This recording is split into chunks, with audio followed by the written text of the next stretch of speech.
This rides nicer than the Lexus ES that I drove. It rides nicer than the Outback. It rides like a Mercedes, like an early 2000s era Mercedes.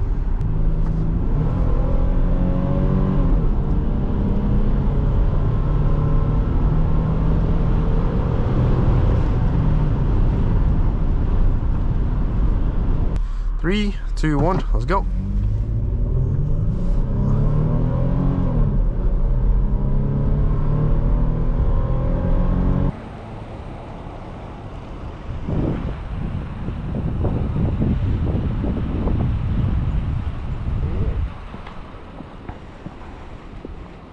Hello there everyone, welcome back. Today we are driving a 2005 Toyota Highlander V6.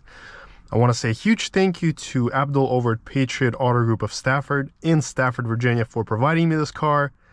Make sure to check out his dealership, and if you're looking for a high quality pre-owned car, reach out to him. Here's a little quick intro and let's get started.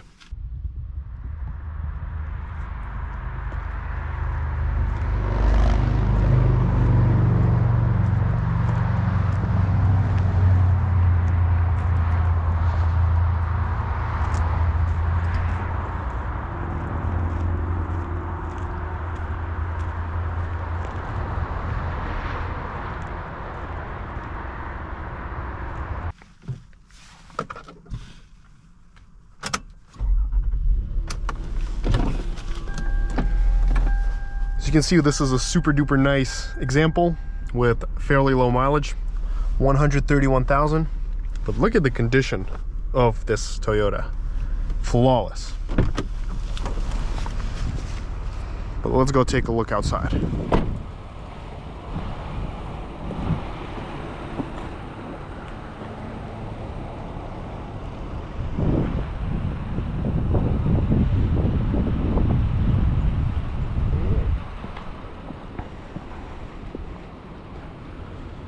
We have a very pleasant beige color, similar to the one on the IS250 that I filmed recently.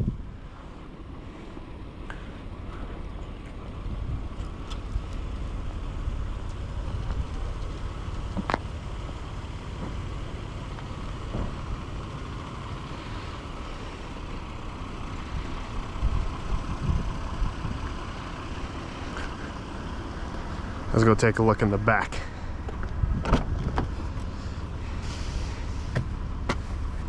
So hopping in the back, I'm 6'2" tall, and there's a ton of room for my legs, a ton of headroom. We also have the cup holders here with the armrest. Very nice to touch cloth, and lots of cup holders like everywhere, lots of them. Pockets. The seats feel comfy. All the interior patterns here are very 90s, 2000s Toyota-like, very similar to the Camry. Let's look at the trunk. You got a ton of space here. Fold down these seats and you can literally put a small sofa in here. Whoops, that can happen.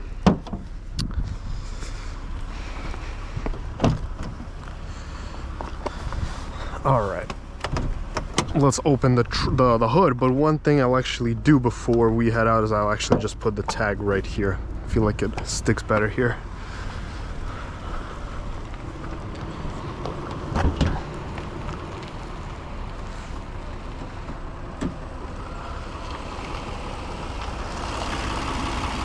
So here under the hood we have a 3.3 liter V6.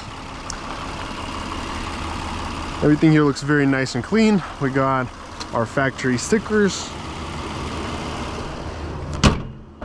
All right. But let's look at the interior.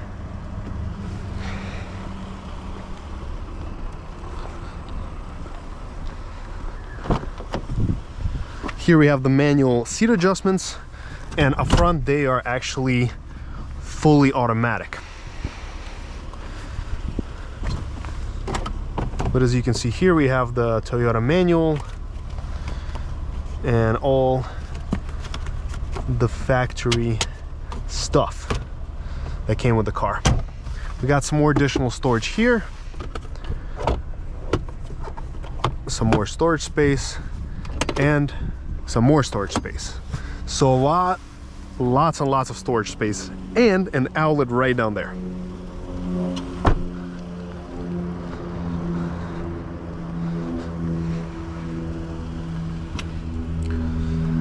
We got our stickers here. All right, let's hop in the seat. So first thing, once I'm inside this cabin, is I gotta say, it feels so nice inside of here. The seats are super comfortable. We got a high seating position, perfect armrests here and here, and everything is just very ergonomically pleasing. Easy to see dials,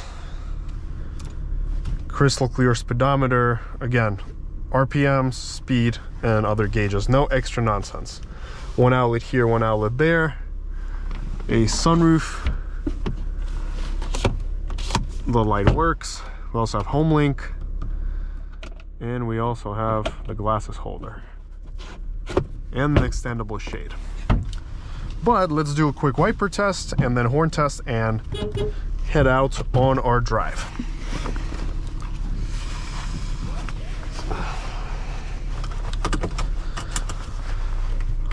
What's interesting is we actually have a CD player and a cassette as well, so you can tell the era that car is from. Like back in those 2000s did they do that. So setting off, first thing that I notice is how butter smooth the powertrain and the pedal are. You add a little bit of gas and the car just starts to glide forward with ease. There are no jerks. It's very predictable. But let's go out here and hit it. I love the way this V6 sounds. And it gets up to speed fairly quickly.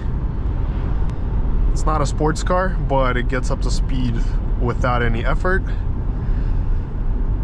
And one thing that I have to point out so far is the ride. This is probably one of my favorite riding cars that I've ever been in. Actually, like out of any car, especially in this class. This rides nicer than the Lexus ES that I drove. It rides nicer than the Outback. It rides like a Mercedes, like an early 2000s era Mercedes. You don't feel any bumps. The cabin is very quiet. I don't hear any wind, and it's a super duper windy day today. Like it's very strong wind, and despite all these wind gusts and the road, the tires, it's still super quiet in this cabin. You can literally whisper. The visibility is stellar. I don't have any blind spots. The pillars are fairly thin, and this Highlander just makes me want to relax, sit back, and enjoy the cruise. I don't want to go fast. I don't want to race. I don't want to do anything that some sportier SUVs would provoke me to do. This here, no. Just chilling.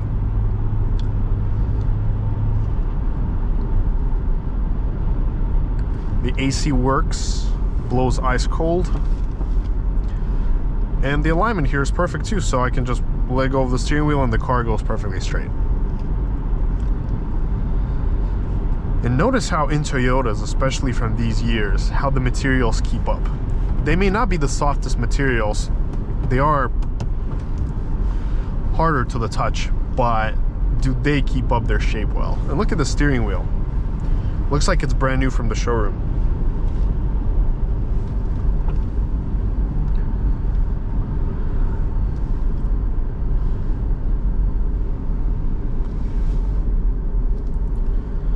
Alright, let's let the traffic through and let's punch it.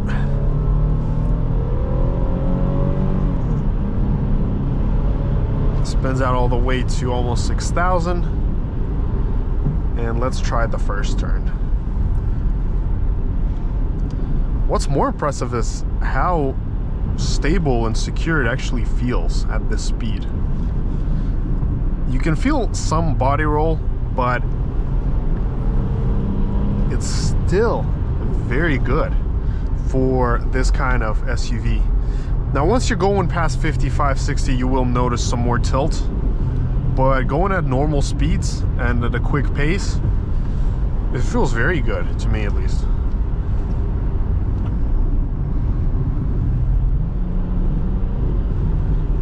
The pedal is responsive. Brakes feel good. They're not super duper powerful, but they will stop this Highlander in no time.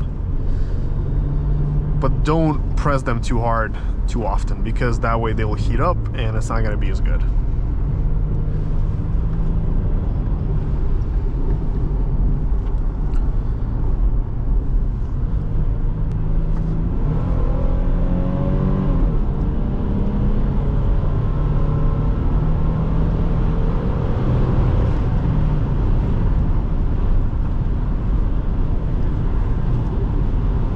Now at higher speeds, going like 65-ish, you will feel some more bouncing up the hills and the bumps. You can tell that this is a smooth, soft setup, not anything sporty, and it doesn't need to be. You can easily take this car up to Florida or any other long road trip you can imagine of, and after 7 hours of driving or 10 hours of driving, you're gonna feel really good. Oh boy. Yeah, that tricked me for a second. Honestly, I was when I saw it was a Crown Vic, I was like, huh, they're kind of, you know, retired now. And then you see all these antennas and you're thinking, wait a minute, is that actually, you know, or not?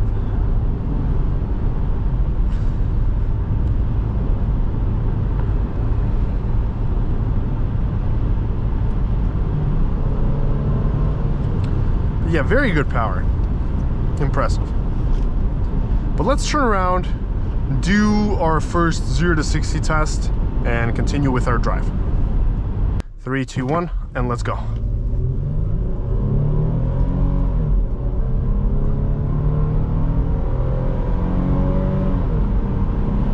And we did 0 to 60 in 9.33 seconds. Good time. I know we can do a little bit better. Hopefully we can get onto the highway, and there we're gonna have a better straightaway where we can have a nicer time. But from this point on, I've said everything I wanted to about the Highlander. If there's anything new, I will add that, but let's just enjoy a quiet drive and we'll go on the freeway.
we are going to do some freeway driving.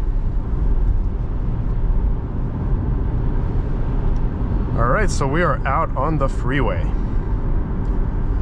Feels exactly the same, very smooth, quiet, and the speedometer accuracy is right on spot.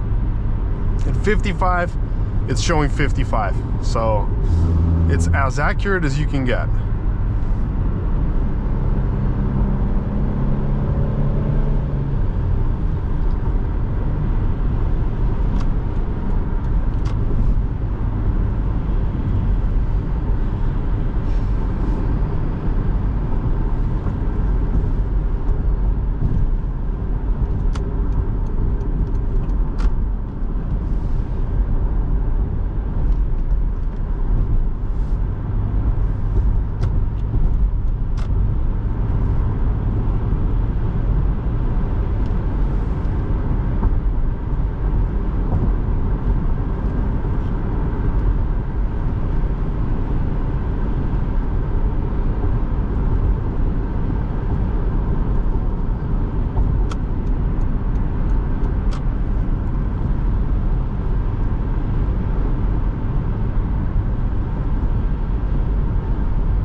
So unfortunately, our usual route has been blocked off by the police.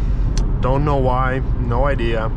And as you see here, we don't really have such perfect flats to do 0 to 60s. So if we don't find anything within the next half mile, we'll just leave it at the time that we got, keep it at that.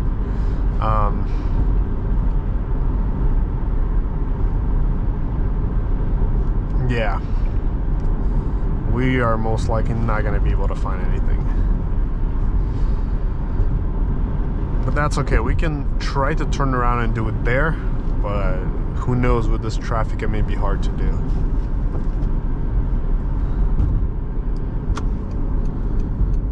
Alright, let's turn left.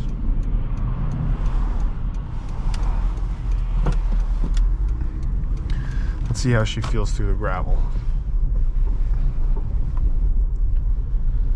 Alright, not bad. Again, great suspension. You can definitely tell that this car was designed for bad roads. Well, actually, if we let this traffic through, we may be able to squeeze in a 0 to 60 here. It's not too bad. But let's do that. Yeah, let's give it one more shot. See what happens. All right. After the Camry. All right, let's come out here. All right, let's give it one more shot. All right, so 3, 2, 1, let's go.